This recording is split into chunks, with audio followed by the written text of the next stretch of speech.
Welcome to the neutral ground. How many roads must a man travel before you can call him a man? The answer is almost always one more than he thinks he can handle. Now that's the poetically philosophical answer. The real one is probably more akin to it depends on the roads and how many roadblocks have been placed in front of him, either by life or by other humans. My guest this week on the show is Dr. Marlon Ross.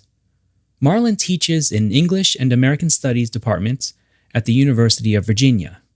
He's a scholar of race, gender, and queer theory, focusing particularly on 20th century African American culture and 19th century British literature. In addition to Sissy Insurgencies, the book that we're going to be focusing on today, he has published Manning the Race, Reforming Black Men in the Jim Crow Era, and The Contours of Masculine Desire, Romanticism and the Rise of Women's Poetry. In this episode, we're going to talk about what it means to be masculine, and we focus a good chunk of the time on James Baldwin's ability to hold any room in which he is speaking captive, and how that is a type of insurgent masculinity. We also discuss the famous Fab Five college basketball players of the University of Michigan from the early to mid-90s, and we dive into a little bit of one of my favorite movies, 12 Angry Men, starring Henry Fonda. If you want to support the podcast, make sure you hit the subscribe/follow button, leave a kind rating or review where applicable, and share an episode of the podcast with your friends on social media. And while you're there, follow me on social media as well. I hope you enjoy my conversation with Dr. Marlon Ross. Marlon, welcome to the neutral ground. How are you doing today? I'm doing great. How are you doing? I'm doing fantastic. That's one of the first times someone's asked me that. Yes, I'm quite excited actually about this conversation. And I want to jump right into this by kind of asking you, what led you to wanting to explore this topic? We're discussing your book, Sissy Insurgencies, A Racial Anatomy of Unfit Manliness. What kind of prompted you to want to explore this topic in such detail? It was a long time in the making. My original training is as a British Romantic scholar. That's what I studied in graduate school, and that's what I taught and researched and wrote on for the first decade of my career. But the focus was on largely on gender in Romanticism. And I got a query from someone who was putting a volume together asking me to write on African-American sexuality. And I'd never written on that. And so I was surprised, but I thought, well, let me give it some thought. I wrote an essay that actually was rejected from the volume, which I find very funny. But but it started me on this journey. I had already begun to transition to do African American literature and culture as well. So I decided maybe I should investigate gender in African American literature and culture, and that led to a project that I'm still engaged in. The first volume of which is called Manning the Race. This is embarrassing, actually. The Manning the Race was so humongous, just in terms of the amount of text. And I was having such trouble. It seemed as though there were too many arguments going on at once. So what I did, I decided to do a second volume. But before completing the second volume, which is almost done, I got interested in a problem that occurred to me when I was writing one of the chapters for The Color of Manhood that dealt with Booker T. Washington. That second chapter in Sissy Insurgencies on Washington and Carver. It actually started out as a chapter that was in the other book, the Manning the Race, and it got excised. And I thought there's something going on here that I haven't fully dealt with. It was mentioned in passing, and the more I thought about it, the more curious I found Du Bois's attack on Washington um, uh, as a kind of what we would today call punking. And so I wanted to investigate that further and to think about this interaction between Du Bois and Washington in terms of Black male, changing ideas about Black male leadership. So that led me to decide that I really wanted to do that book before completing the other project, and that's what I did. I also had two essays that I enveloped into the study. One was an essay on the Black male public intellectuals, the straight sissy intellectual, and the other was on James Baldwin. There was a section. There was an essay I did out of which the James Baldwin chapter grew. That's wonderful. You know what? That reminds me of telling a student, an old student of mine, who went on to do. He's doing a PhD now.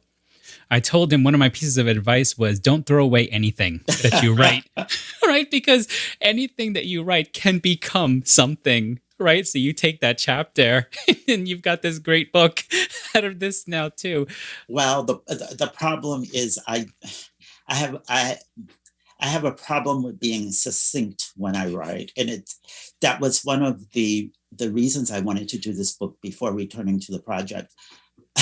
I wanted to write a book that was relatively short. It turned out not to be, but one of the readers wanted me to add a chapter. The press didn't want any more chapters, but one of the readers wanted me to add a chapter on Carver, to instead of just a section at the end of that second chapter, to add a whole other chapter on Carver.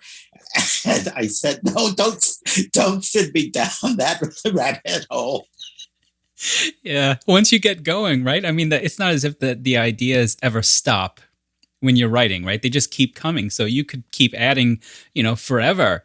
Well, something that I love in your book right from the beginning, you don't shy away from asking difficult questions. In fact, the title of your first chapter is, Can the Sissy Be Insurgent? And so I'm going to ask you to answer that question up front, and then talk a little bit about how your research, whether it was in the book or with even your other project, how did your research and writing lead you to that answer? I'm glad that you noted that it starts with the question, because I do take the title of the book to be perhaps paradoxical or unexpected juxtaposition, because sissies are not normally or normatively thought of as insurgent. But the more I thought about both African American cultural formations and also the history of queer male embodiment within the U.S. more largely, I thought about Stonewall, and it's now become a truism, fortunately, that on the front line, if we can use that metaphor, of Stonewall were men who were then considered cross-dressers. Now we would consider them trans. They would certainly in that time they would have been called sissies. And so they were certainly insurgent when they were fighting back, resisting the police raid that happened at the Stonewall Bar. And I sort of think of many other instances of this in connection with a long tradition it's hard to say when it begins, but a long tradition in African American culture of what's called the fierce sissy, or the street smart sissy, or the the knife wielding sissy.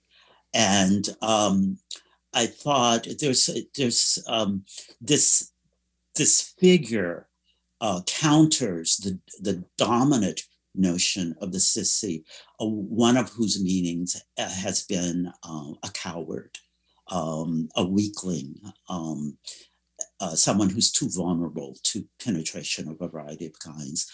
And so I thought, well, we have historical evidence for insurgent sissies. So perhaps this is something that should be investigated in greater detail. So the sissy certainly can be insurgent. The challenge or the difficulty becomes that the sissy is not usually perceived as such, even when the sissy is being insurgent. And for me, the reason James Baldwin is at the center of the book is because for me, it was a case of a very self-politically aware insurgent sissy, both in his physical posture across the news media of the time, and also in terms of his intelligence, and yet someone who was constantly being misrecognized deliberately as not insurgent because of his sissiness. Well, I was going to wait to get into Baldwin, but you know what? Let's just do it, because this is fascinating. First thing first, I want you to make a distinction that I think will help set up our conversation a little bit here. In the book, you talk about a difference between conduct and habit, and I found that fascinating. Can you kind of talk a little bit about that distinction first, and why it's so important to keep that separated? Yeah, one of the minor motifs of the book is a small argument with the theories of performativity as a way of understanding, especially gender enactment among marginalized groups, and perhaps among everyone, actually. But because performativity focuses so much on the repeated act of performing a role, I was thinking that it glosses human experience with too blunt an edge, and that when I think of the enactment of gender in everyday human experience, I think about the ways in which there are various vectors for let's say performing, let's use that term for a moment, and for understanding how gender operates. I wanted to make the distinction. So for me, the distinction between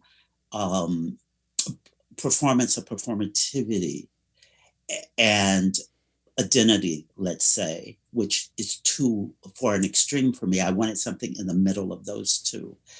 I came up originally with conduct as a way of trying to bridge and interrogate both identity and performativity at once, because conduct is obviously a performance of some form, but it's a performance that is so deeply rooted, to call it merely a performance and make it feel so ephemeral did not seem intuitive to me. And so once I came up with the idea of conduct as a sort of self-interrogating bridge between these two polar oppositions within the discourse on gender, I thought conduct itself is not fully satisfactory. because I liked conduct also because of its relationship to ethos and ethics. And I feared that performativity, even as it has a very strong identifiable ideological and political agenda, that it kind of short circuits around the question of ethics. And for me, the question of ethics is unavoidable when thinking about gender, because so much of gender stigma is related to morality. Um, I wanted to let's say, to tease out the notion of conduct as a form of behavior. And the first thing I thought about was conduct versus behavior, because behavior is so scientific sounding and also tends to be thought of in terms of biology. Um, and I do use behavior, though I use it more cautiously, to think about, this really deep-seated rootedness.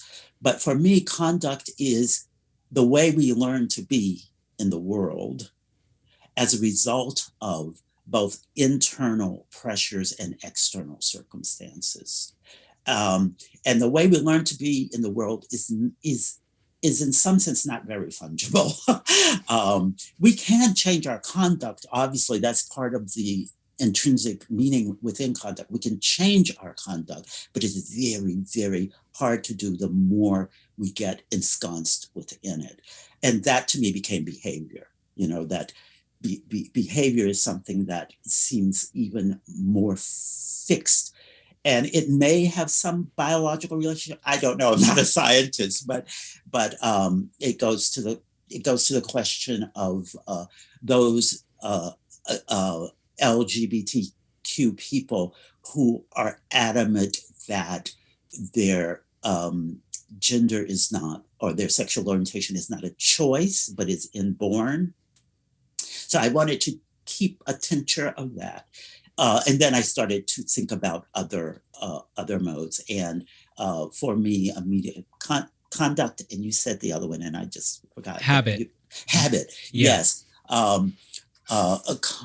Conduct does have a strong enough dimension of the repetition of an action in relation to circumstance, internal pressure, and ethos. But we have all of these concepts of habituation. Habit has within itself this notion of something that becomes, let's say, second nature because it is repeated in almost an obsessive or subliminal way. And I thought habit was especially useful because it gets at a different aspect of the problem of ethics. We fall into habits when we stop thinking about the ethical implications of our conduct. So I was trying to just jostle quite a few things because I also, the last thing I'll say about this is I also wanted to think more aggressively about the relationship between bodily conduct, a way that we move in the world, and character, the way we proceed and are perceived beyond the body or through the body in the world. And so this notion of habit, we have bodily habitus, right? We have a bodily habitus, the way we make our way in the world with our bodies, but we also have a mental or cognitive habitus, the way we learn through this maneuvering of the body, or maybe the other way around, the way our body learns through the habits that we've developed mentally as we accrue experience in the world. Does that clarify? Yes, absolutely. And in fact, what I appreciated so much about your discussion there of performativity is that oftentimes a discussion of performativity tends to focus mostly only on how the individual themselves either wants to be perceived or wants to show. It's about the individual. What I appreciated about the nuance of your discussion here in bringing in this idea of conduct and habit is that you take into consideration, I think more so than many, one, the unconscious aspect sometimes of habituation, like you said, which is oftentimes that we have outside forces that we're not consciously aware of that create this habituation within us. And we are performing them without even knowing it. And oftentimes when someone points it out to us, we're almost in a state of anger because it feels like something outside of us has taken control. So I appreciated that nuance that you have there of extending performativity. And the other part of that too, and for this part, I want to read something that you wrote here because it speaks to the externalization part really well. You write, for a Black man who would seek to head the race, and this will connect with Baldwin as well, gender conduct is not merely a question of how he comports himself in relation to Blacks and whites, but also a matter of how the public, Black and white, perceives and receives that comportment through a gender vocabulary both cognizant and inchoate. And I stopped at that line and I made a note about it. But can I ask you to flesh that out a little bit more here for us? Sure. I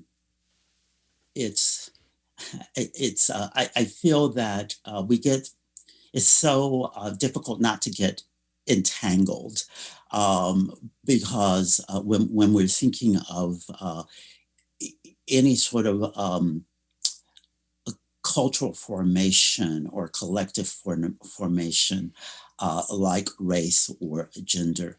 I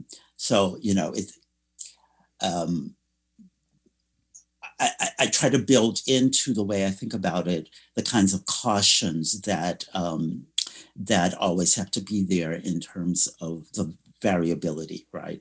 But the variability within the self and within the collective experience.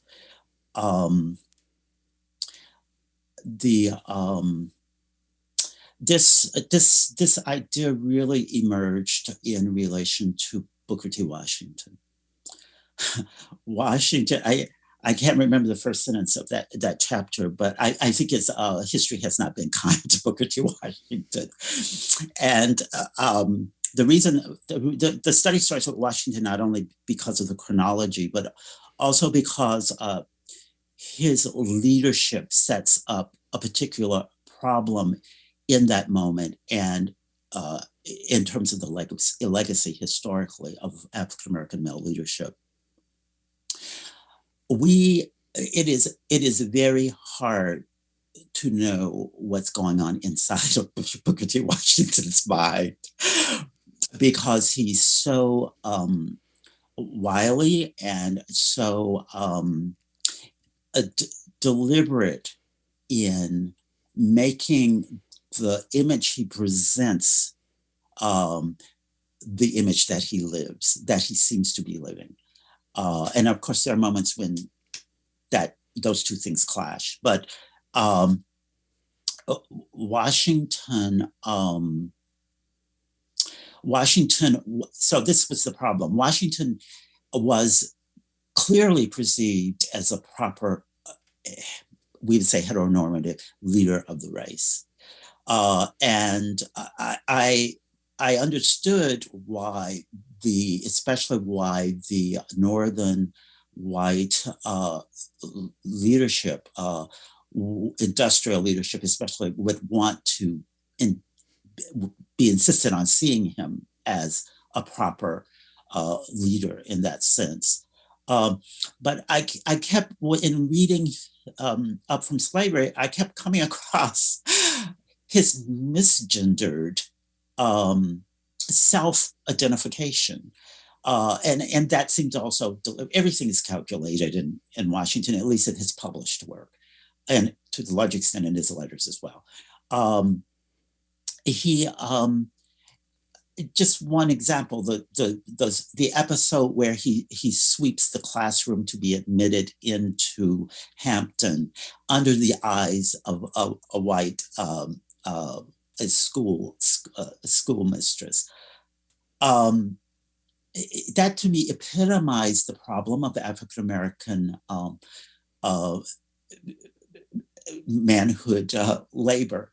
Um, that African American men were obviously supposed to be identified with labor, but this labor is not just the legacy of slavery, of the body as the burden of labor, but it's also um, not masculine labor in the dominant culture.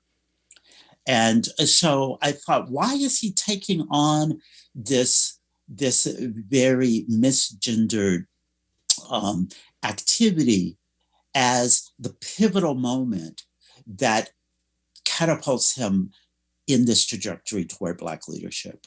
Uh, and so what I was trying to um,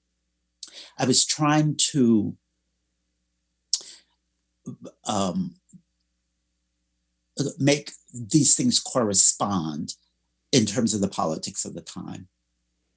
And the result of that was the need to look at the historical circumstance. On the one hand, the historical circumstance that is almost demanding that Booker T. Washington, if he is to assume leadership in a Jim Crow regime, misgender himself in relation to white domestic labor. On the other hand, it seems not just that external circumstance and not just the perception that he wants to have for those white industrialists of the North. It's also something operating. It's also, I think, it's a habit that he develops as he learns to negotiate both his environment, not only gender and race, but just everyday survival under Jim Crow. And the last point I'll make it, and I'll see if I've answered your question, is that to develop this sort of promotion of one's own misgendered self in order to claim patriarchal head of the race. When you look backward in his biography, beyond his autobiography, you begin to see ways, and you begin to the rationale for developing that habit begins to make sense, both in terms of his internal need, in terms of his circumstance as a slave boy. And when I came across this idea that he had gone to work in the master's household, fanning flies at the supper table when he was very young. And then I saw in the historical scholarship that frequently slave boys with that task would be required to wear basically a kind of little skirt that sometimes would expose their genitalia until they reached the age of puberty. It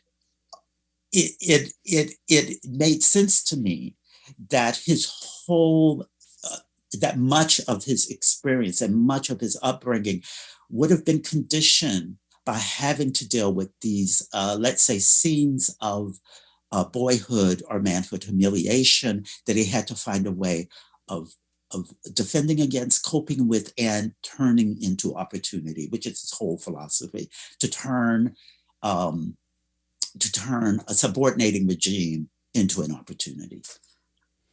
Yeah, you absolutely.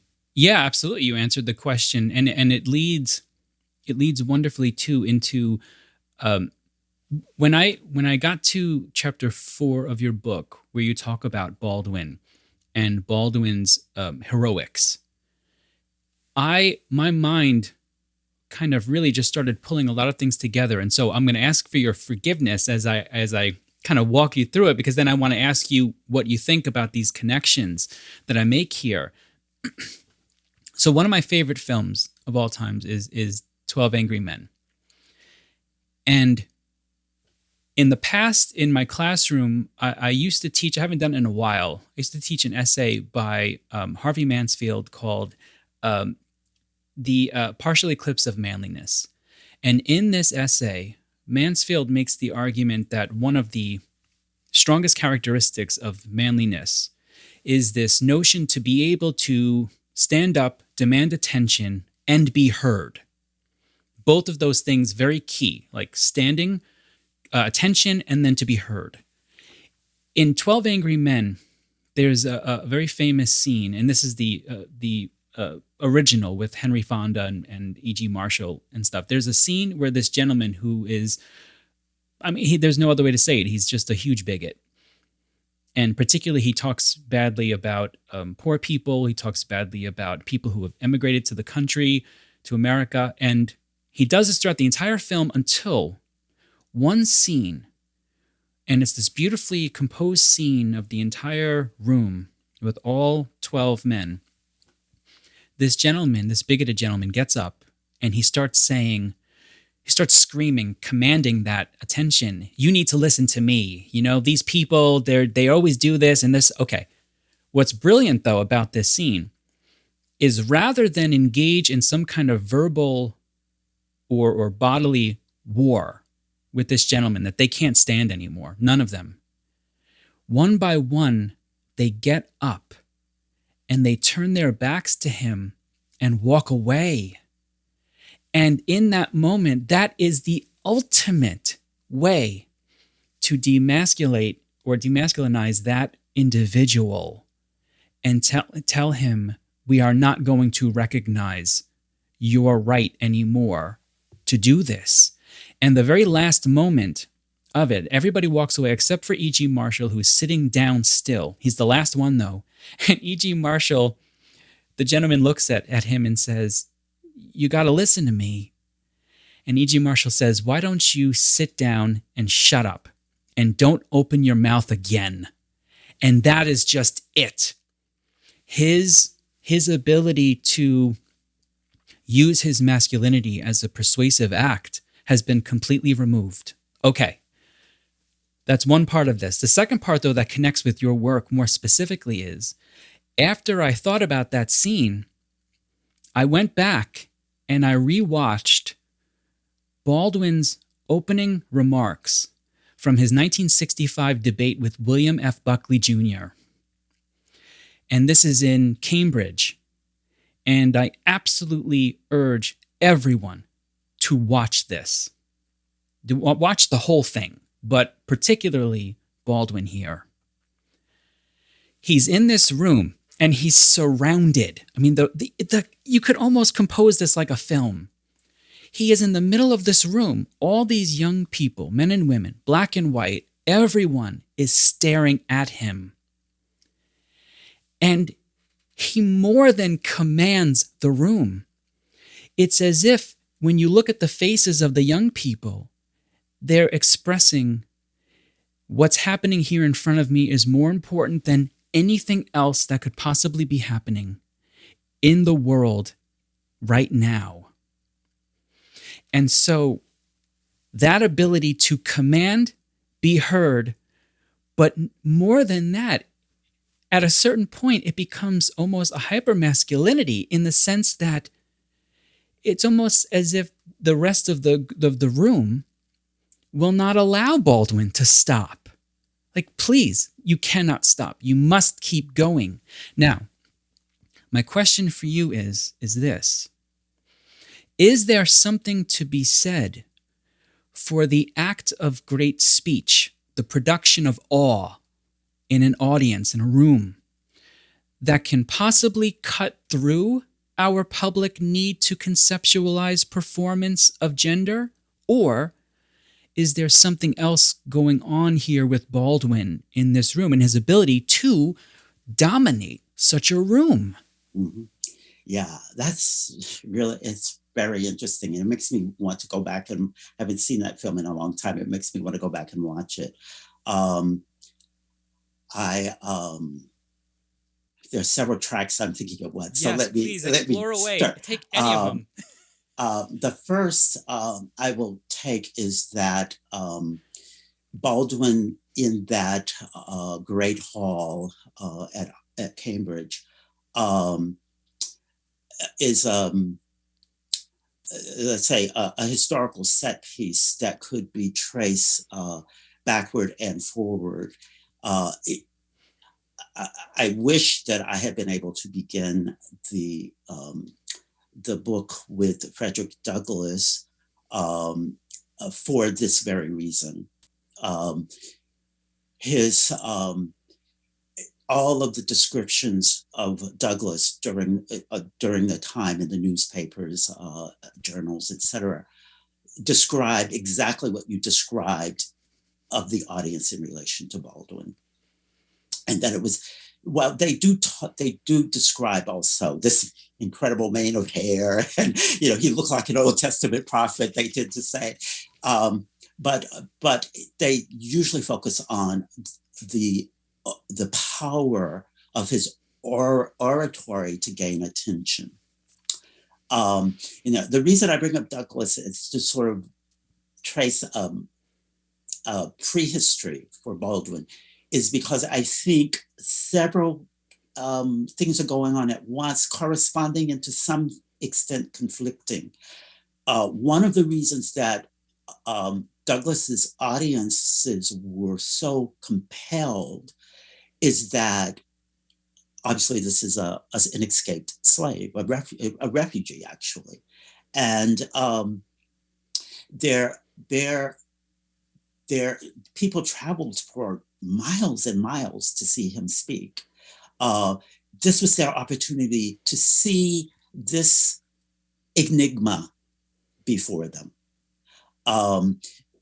That this formerly enslaved person would have this incredible oratorial gift that reminded them of the Old Testament prophets. That part of it is he's exotic to them, but I think more than that is that he is fulfilling for them a part of their yearning to be confirmed in their belief that the enslaved did not deserve their slavery. Okay, and so if we move forward, so that's one part of it. Of in relation to Douglass, the other part is that Douglass understood that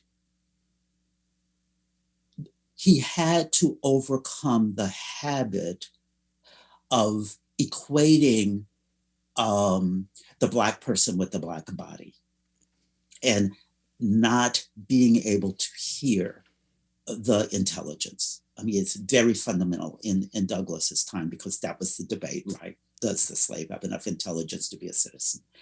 Or not to be enslaved even.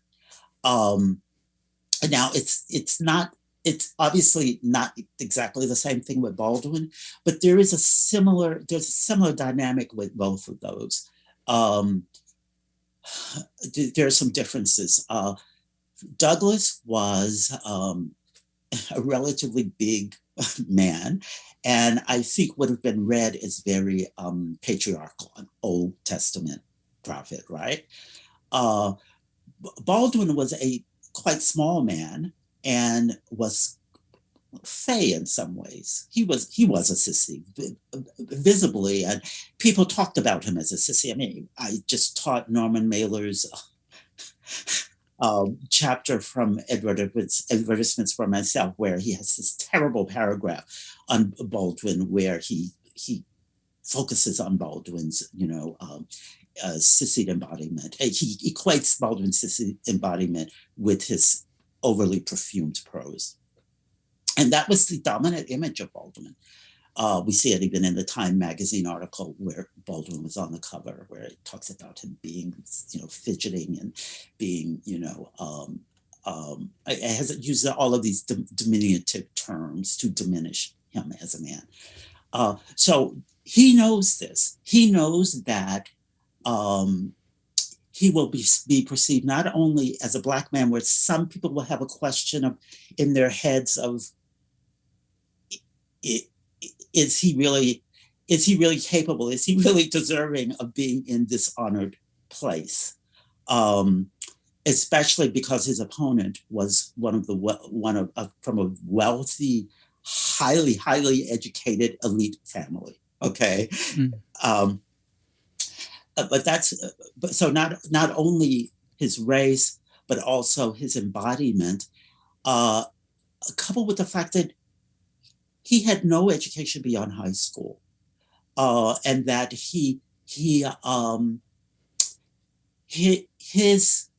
his worldliness. Buckley lived all over the world from an early age. I mean, he's cosmopolitan. Baldwin's worldliness was very hard won. And so his aura, he knows from the outset that the thing that will gain their attention and keep it where they will really listen to him is only the power of his oratory, which is an embodiment, a material embodiment of the power of his intelligence. And the only thing I would add to that is that he learned the habit, obviously, when he was 14 years old, having to command the elders, the saints in those Pentecostal churches. And he put to good effect what he learned as a teenage preacher. But he's learned when he's performing this oratory as Baldwin, the public intellectual, in 1965. He's also he's standing on the practice of a long history of Black oratory that it didn't begin in Douglass, but Douglass is certainly one of the first very acknowledged great orators. But it goes through every decade in American history. You see this as a practice that African American men, especially women in a different way, but African American men especially use. This is why when you look at those men who went to Ivy League schools, those young Black men who went to Ivy League schools and they were 1 or 2 in their class, they almost always win the oratory prize. Du Bois was one of the 6 or 7 commencement speakers, right? But I mean, there's many, many instances of this. So it's a habit, a skill, and a conduct that African American men learn to overcome these impediments that are projected onto them and that they may feel within themselves. And the last thing I want to point out, because I just taught the Cambridge Union debate in my Baldwin seminar last night. Unfortunately, we didn't get to it because we had other things, but they read it and we had a small discussion of it. Baldwin, when he was shown the Great Hall, there's a book that just came out on the debate. I haven't read it yet, but I saw an interview with the author. It sounds like I'm going to immediately get the book.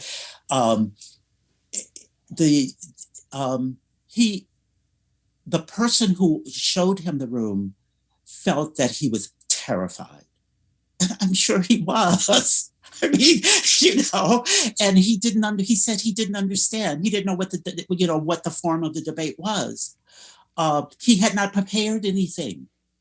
So this was a few hours before the debate.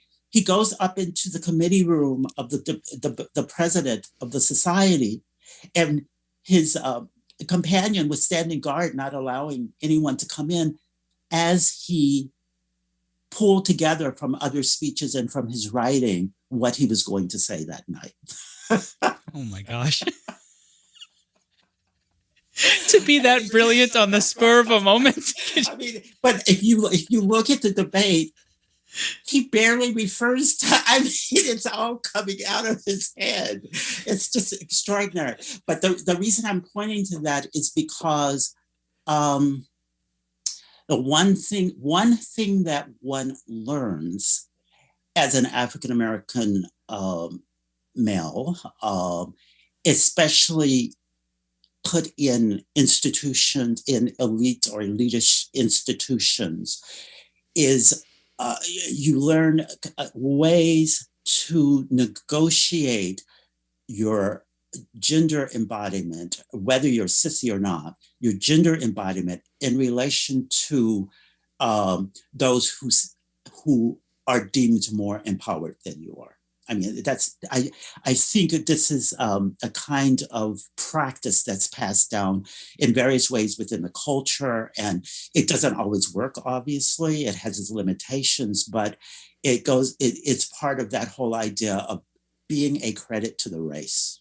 That's part of what young boys and girls in a different way learn, even to today in African-American families. What it means to be a credit to the race has to do with how you conduct yourself when there's a large white gaze upon you. And so he would have been learning this in various ways, both subliminally and self-consciously from a very early age. I like the idea of the idea that, standing up and demanding attention as a sort of masculine attribute. And I hadn't thought of it exactly in those terms, but that's the way I was using heroic, is to talk about the way in which what happens when you do not have the posture, the bodily pose of masculinity, and yet you want to gain that kind of attention. And what happens when you stand up and you're short and small, right? All of those things matter, as we know. But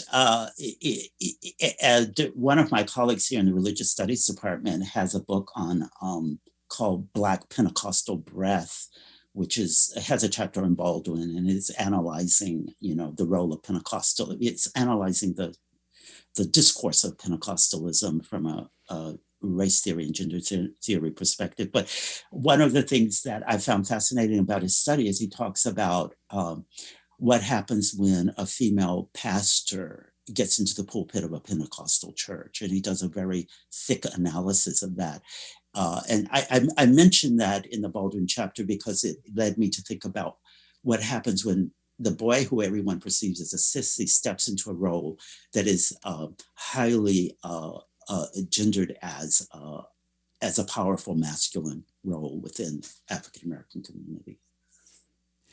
Yeah, so let me pull some of this together too, because I had not thought of the Douglass connection there, but in the last semester, my students and I read Learning to Read and Write from Douglass. And what we talked about was, his learning through the Columbian Orator and the power of words, but then we dissected a commonly used phrase through Douglass, which was this idea of knowledge is power. We talked about that, and what we did was we actually said, you know what, let's actually break this down a little bit further. What's the word here that we need to really dissect? And we thought about it from the standpoint of, what is power, actually? As opposed to, I think oftentimes we would think, let's dissect what knowledge is. I said, no, let's look at power. And what we came to a conclusion was power, in the sense that Douglass is using there, is transformation. And so what happened to him in that chapter, of course, once he learned what and it sounds silly to say, but Douglass very much means it when he says that he envied at a time his ignorant slave brethren because they were not aware fully of just how enslaved they really were. And when Douglass reads and he realizes everything that comes with it, with the slavery, he recognizes immediately that he has been transformed and that he cannot go back to a previous state. So we had a fascinating conversation about that. And with Baldwin, you made me think in that moment, the connection there is Baldwin very much understands, I must transform people here.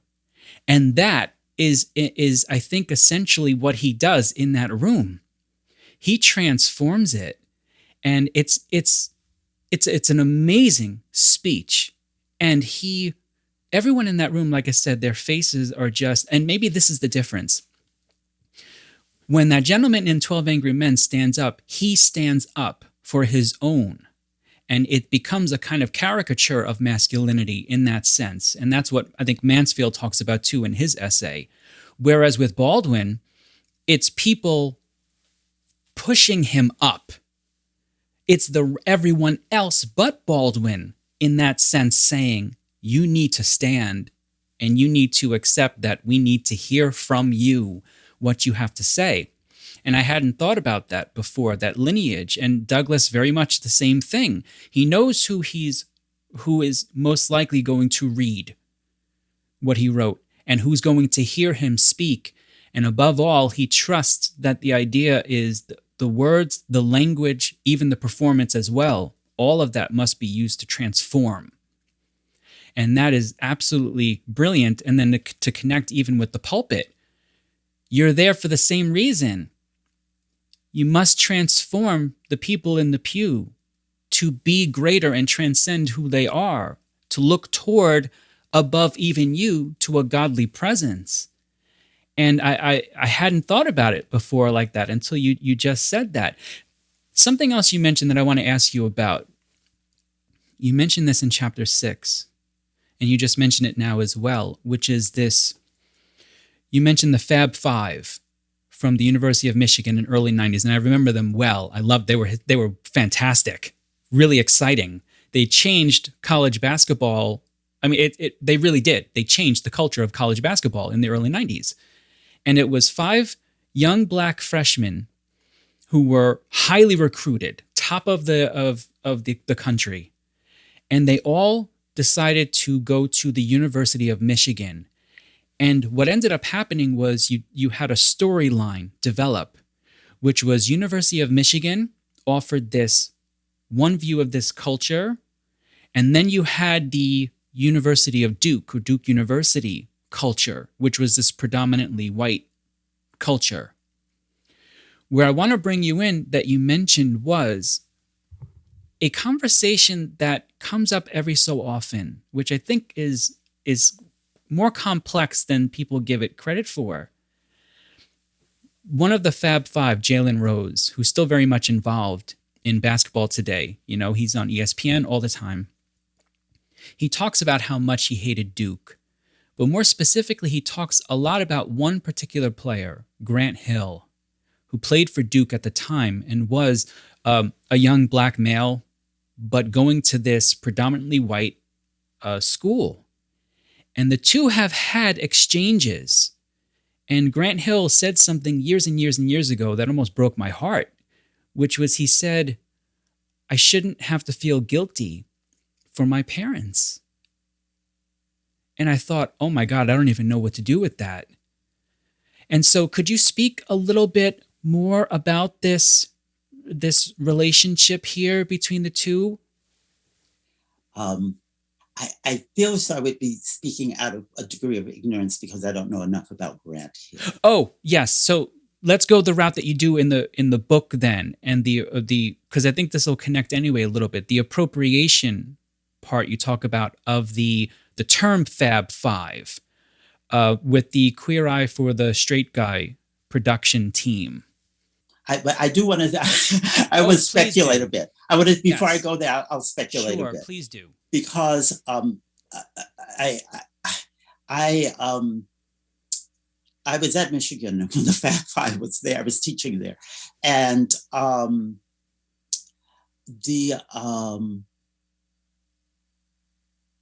no, I came just after they were. But in any case, they part of what's going on in that dispute has to do with two very two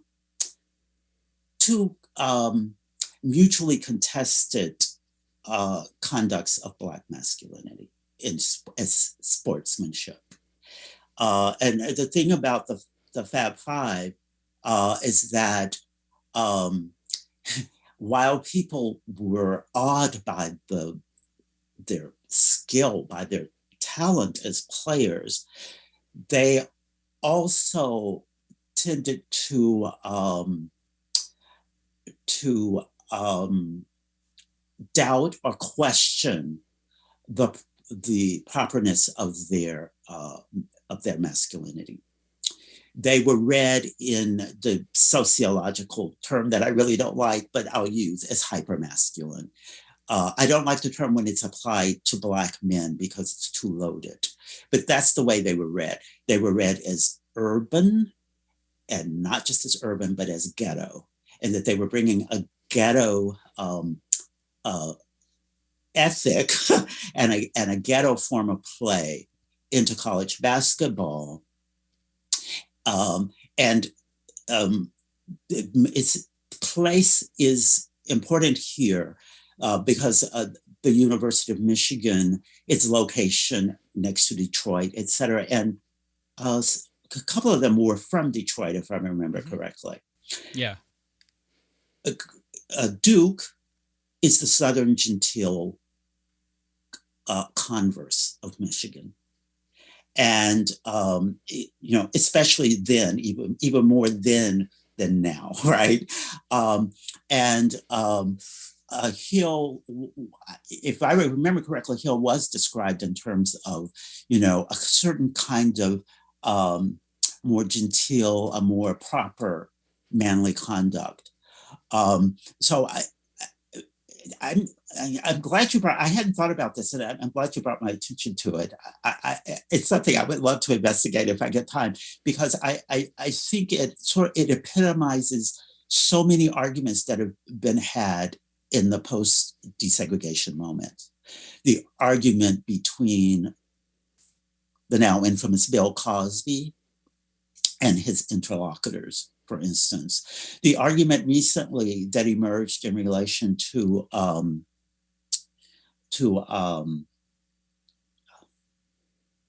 Academy Award winner, African-American man. I just, his name just slipped my mind. I can't believe it. His relationship, he also made a similar remark about sort of chastising Black boys and men for not occupying a sort of popular manly behavior. And this debate has a lot to do with class within the African American community, more a perception of class than the reality of it, and the question of whether what people are calling respectability politics, and the respectability politics that is increasingly associated with the civil rights movement is sufficient, or is even a way toward liberation, versus the image of Black urban youth as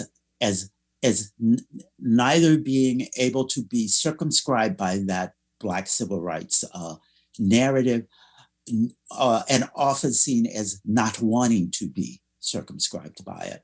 So that for me, that's part of what this represents in that dispute between these two.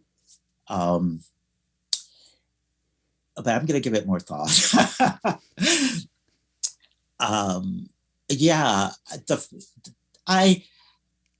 It irked me from the first moment I heard the term metrosexual, because I knew exactly what was going on. There's a wonderful book called Slaves to Fashion, which is about the African American dandy, a history of the African American dandy beginning in the 19th century. And this idea of the metrosexual, it which was very popular at that moment. I mean, it really was everywhere. It's kind of dissipated, but the idea of the metrosexual is racialized in ways that I find both puzzling and pernicious, especially because it uses a sport and a sportsman, Beckham, as the epitome of something that is actually largely borrowed from African American sportsmen. Going all the way back to Jack Johnson, who was obsessed with fashion, and who was a dandy, and who and not just men's fashion but also women. I mean, this is a long tradition within African American culture that gets written out by the term metrosexual, and so I wanted to think about that in relation to the show that came on the heels of that term, the Queer Eye for the Straight Guy. And I saw many of those episodes, but I was constantly frustrated, and I was especially frustrated in the episodes where these five white projecting guys are teaching a black man how to dress, and without any sort of reference to the styles that are endemic to African American men's fashions for generations. Okay, so and then it kind of accelerated when I thought about the fact that they call themselves the Fab Five, and that the original Fab Five, these young basketballers, were fashion forward in terms of not only in terms of what they did on the court, the way they dressed, the kind of dress that they brought, but also off the court, which they were criticized for as well. So the black basketball player gets reduced to basketball skill in ignoring these other dimensions of their interests. That makes me think of, because I'm a New York Knicks fan. I mean, in terms of the fashion, Walt Clyde Frazier was incredibly well known for his fashion, and I mean true fashion senses and a thoughtfulness about what I'm going to project. And for the people who are either maybe too young or don't remember or don't know, the Fab Five, I mean the original, Weber, Jalen Rose, Juwan Howard, who's at Michigan now even, what they did was they took the short shorts and they made the baggy shorts that were in vogue, even still for the most part today. Before 91, when they came in, basketball shorts were not that long. Yeah, they were actually very short. Yes, they single-handedly changed that, and were allowed to show that within the span of the game. But then outside of the game, it became more than fashion. It became people were starting to, people would attack them in different ways. It became not just fashion, but it became, you mentioned this in the book, this idea of the thug. And that was the part that never was able to get reconciled, and probably connects back with what you were talking about between even Duke and University of Michigan. This idea of how society could not reconcile what was fashion on the court and then what was a political statement of violence somehow the same shorts even off the court. I think you make an excellent point there. I do. I think you're right. I something that I really, because you've been very generous with your time. I don't want to take up too much, but something that you do in this book that I found to be really fascinating was you spend a lot of time talking about the problem of that we need to broaden the spectrum of masculinity. And as a matter of fact, you mentioned specifically in the Black community for young Black males, how having this strict sense of strict kind of space of masculinity, how constraining that can become. In an age today where we find ourselves talking more about this, do you see, because I like to try to end on positives, do you see a hope there in broadening that spectrum of masculinity to include, more? Yeah, I do. One of my terrible distractions when I'm exhausted before I go to bed is, I'm embarrassed to say this, but I'm going to say it. I watch reaction videos to Little Nas X. Little Nas X, especially his the album that he put out in the summer of 2021. And to me, this is a hopeful note. First of all, I think what Little Nas X is doing is so much more subtle than people recognize, because they like to focus on the fact that he's this out Black gay man in popular music and hip hop. True. But, there's this work on hip hop that talks about the ways in which overcompensatory masculinity, which sometimes expresses itself as homophobia, is really a mask, because hip hop is so riddled with sissies.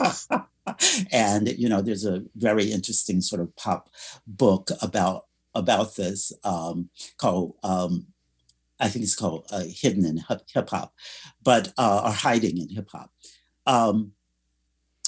What Little Nas X is, at first, he's not the first to do it. I mean, there are Frank Ocean and there are others besides him, but he's the first to put it on such a global, mass popular stage, whereby there seems to be absolutely no space between his Blackness, his manliness, and his queerness. And it's very deliberate.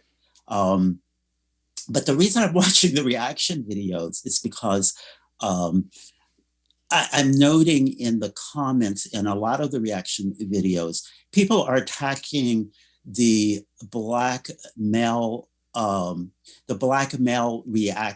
YouTube reactors who kind of come at it from a rap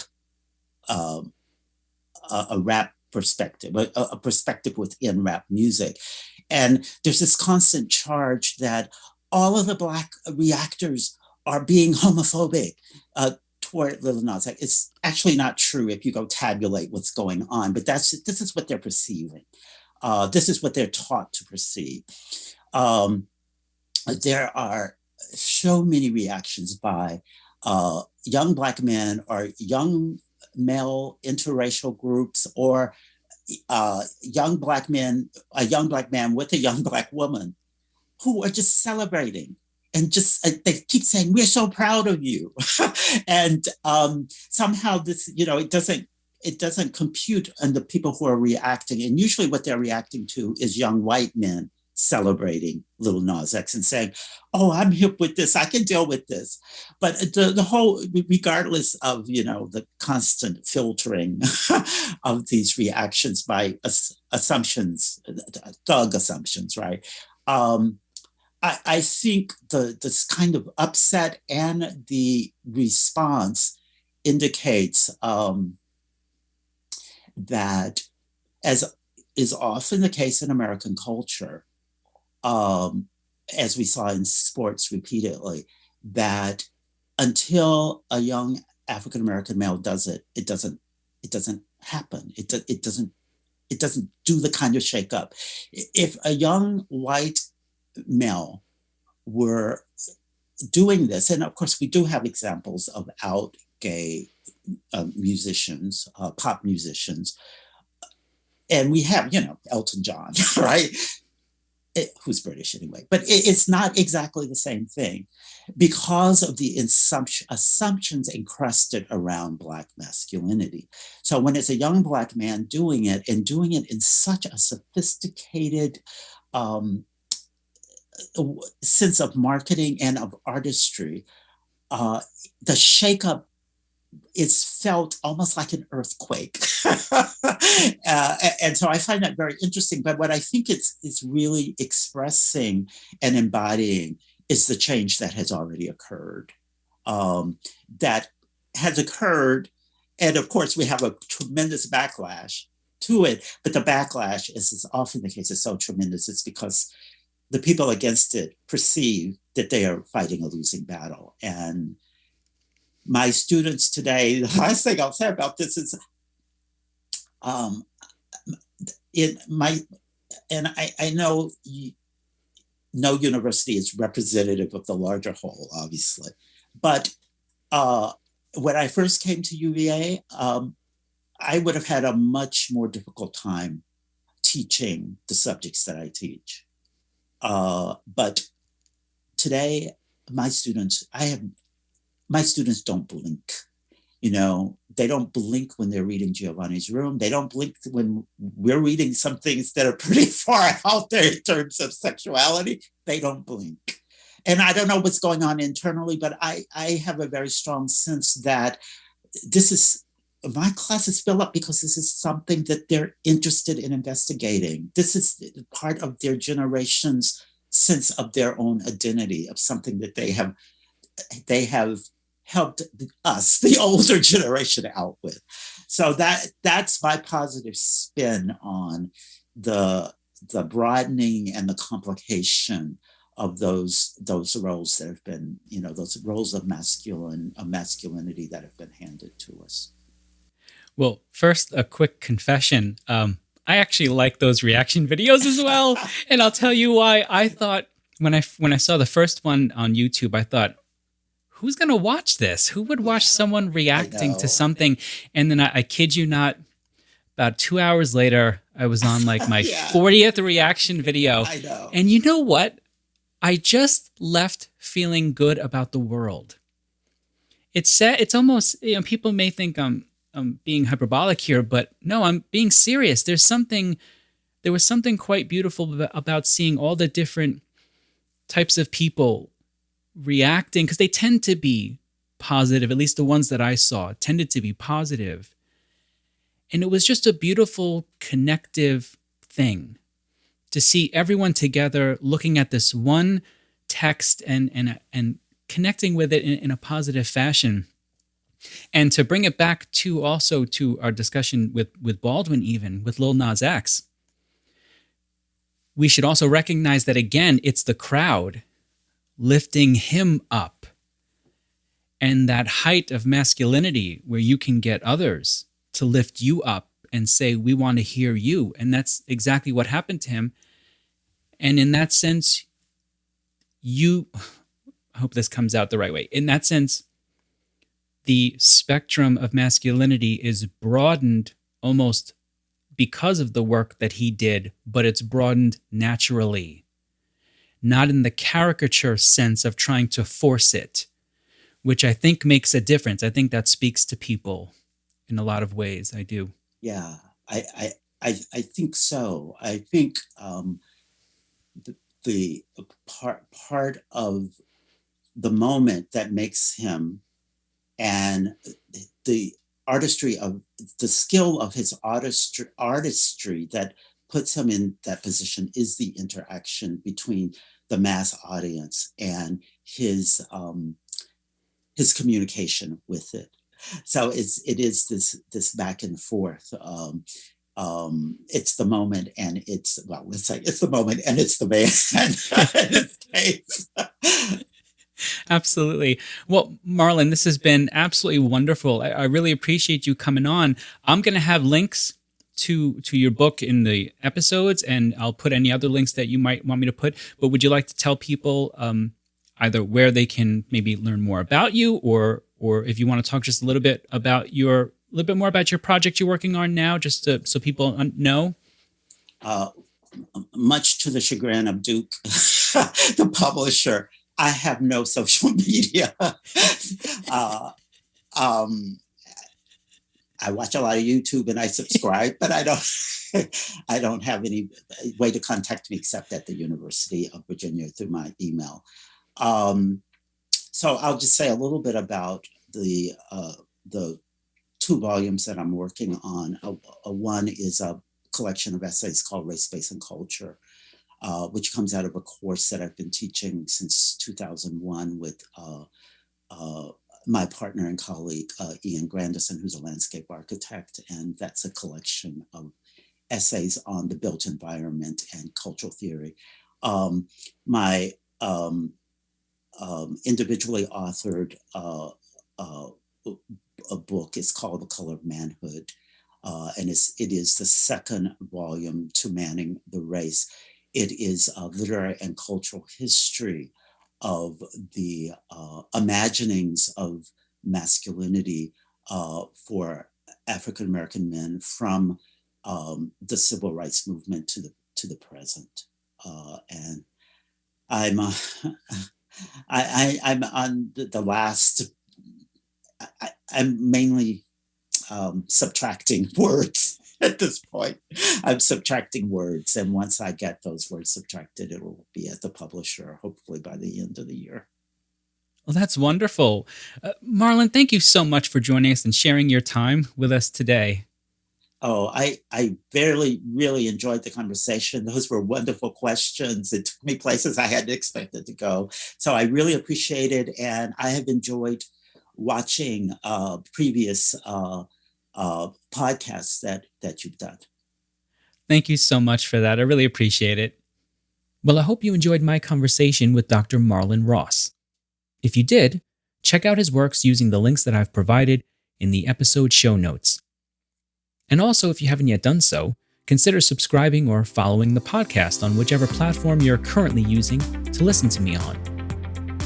Until next time, try to keep one foot firmly planted on neutral ground. And have a great day.